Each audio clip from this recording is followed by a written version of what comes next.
সামনে কুরবানির ঈদ। এভাবে গরুর মাংসের রেজালাটা রান্না করে দেখতে পারুন। অসম্ভব মজা লাগে এইভাবে গরুর মাংসের রেজালা রান্না করলে। আমি কিভাবে গরুর মাংসের রেজালা একদম সহজ পদ্ধতিতে রান্নাটা দেখাবো, আপনাদের মাঝে শেয়ার করব।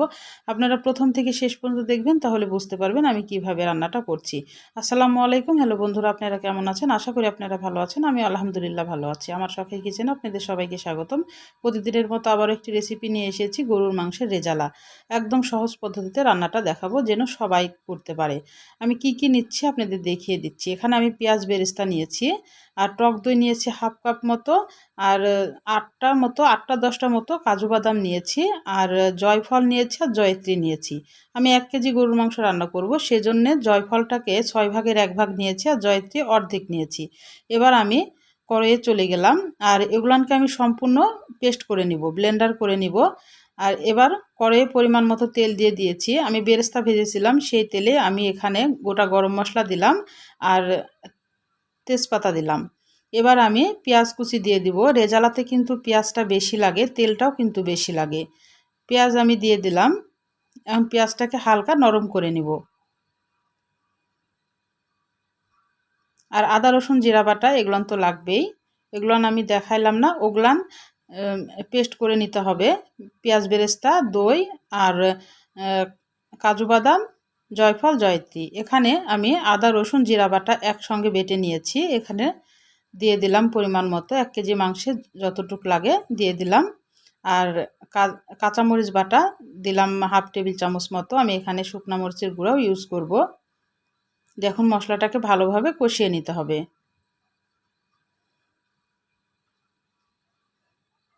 আর রেজালাতে কিন্তু অবশ্যই বেরেস্তা, টক দই আর কাজু বাদামটা অবশ্যই পেস্ট করে দিতে হবে। এখানে হলুদ গুঁড়া দিলাম হাফ টেবিল চামচ মতো। আমি ধাপে ধাপে মশলা ইউজ করব, আপনারা দেখতে থাকুন। আমার তেলটা একটু কম মনে হয়েছিল, আমি আর একটু তেল দিয়ে দিলাম। আর তেলটা একটু বেশিই লাগে রেজালাতে। আমি মাংসটা কিন্তু আগে থেকে ভালোভাবে পরিষ্কার করে ধুয়ে নিয়েছি। তারপরে আমি এখন মাংসটা দিয়ে দিচ্ছি।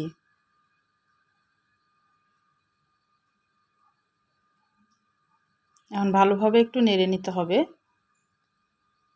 আর সামনেই কুরবানির ঈদ, আপনারা এইভাবে কিন্তু গরুর মাংসের রেজালাটা রান্না করে খেয়ে দেখতে পারেন। খাসির মাংস রেজালাও কিন্তু সেম এভাবেই রান্না করা যায়।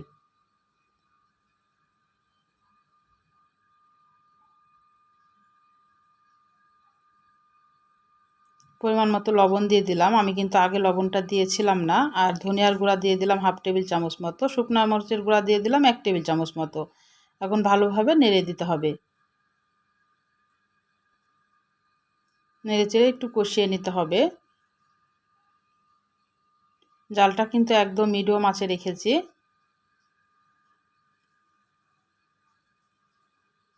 পানিটা যখন শুকিয়ে যাবে, তখন কিন্তু আমি একটু ঢাকনা দিয়ে ঢেকে দিব।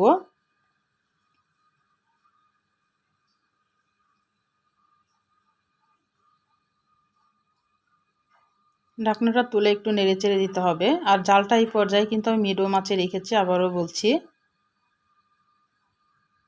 জোরে জাল দেওয়া যাবে না, মিডিয়াম আঁচে কিন্তু কষিয়ে নিতে হবে।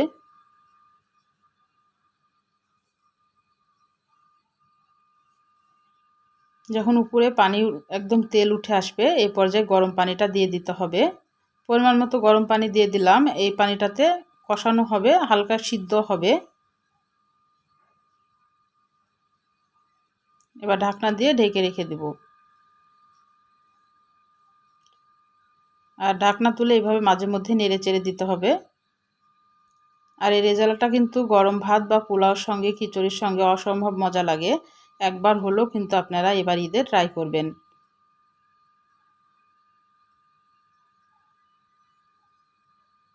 আর যে পেস্টটা আমি করে রেখেছিলাম, টক দই, পেঁয়াজ বেরেস্তা, কাজু বাদাম, জয়ত্রী আর জয়ফল, সেই পেস্টটা আমি এখন দিয়ে দিচ্ছি।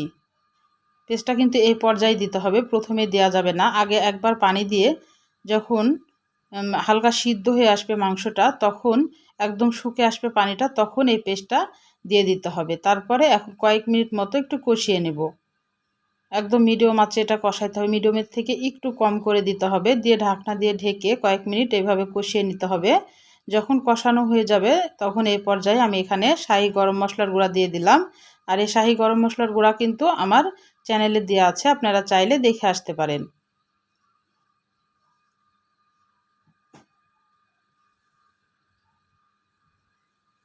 এবার আবার গরম পানি দিয়ে দিলাম, গরম পানিটা অবশ্যই দিতে হবে। এবার একটু বেশি পানি দিয়ে এখন ঢাকনা দিয়ে ঢেকে রেখে দিব। এই পানিতেই কিন্তু ভালোভাবে সিদ্ধ হয়ে যাবে। আর মাংসটা একদম শুকিয়ে যখন আসবে, রেজালাতে ঝোল রাখলে ভালো লাগে না, মাংসটা যখন শুকিয়ে আসবে তখন কিন্তু এটা নামিয়ে নিতে হবে।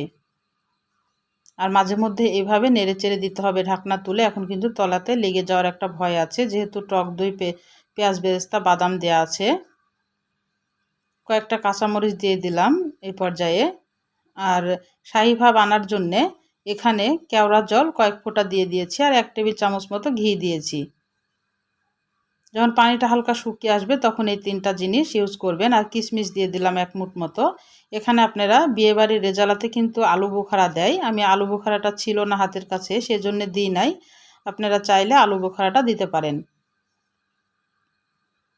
আলু বোখারা না দিলেও টেস্টের কোনো হেরফের হবে না, টেস্ট কিন্তু ঠিকই থাকবে। আমি ঢাকনা দিয়ে বারবার এইভাবে নেড়েচেড়ে দিয়েছি। আমার হয়ে গেছে একদম। এটা কিন্তু ঝোল রাখলে ভালো লাগে না। আমার হয়ে গেছে, আমি কিন্তু এখন নামিয়ে নিব। আমি জালটা নিভিয়ে দিয়েছি। তাহলে আজকের মতো বিদায় নিচ্ছি। আপনারা সুস্থ থাকবেন, ভালো থাকবেন। আবার কোনো নতুন রেসিপির সাথে হাজির হব। আল্লাহ হাফেজ।